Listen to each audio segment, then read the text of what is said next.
Ja poprahom žan swobodny czas, also nie mam.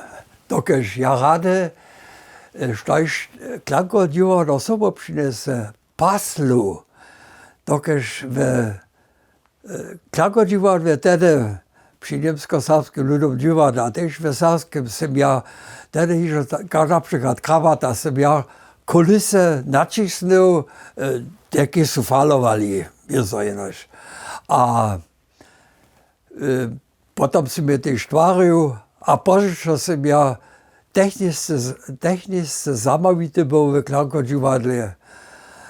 Zase ja všetku, každú inscenáciu, to sú boli voprawdźe jara úžadace inscenácie.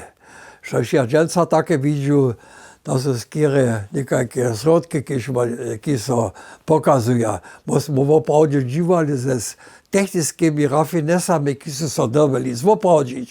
A to si dobil urobiť, to najlepšie činiš. Da smo napríklad hrali pumpatovky, tak sú tam obraz bol, že sú boli dve veľké pvaniny, kde sú naši pomocníci, technikári natvárali ľudé malé lampky, ki sú jako budničky, sú tam veštili, kde sú tie dve holce tam rejovali, ki sú tam na polu dživali.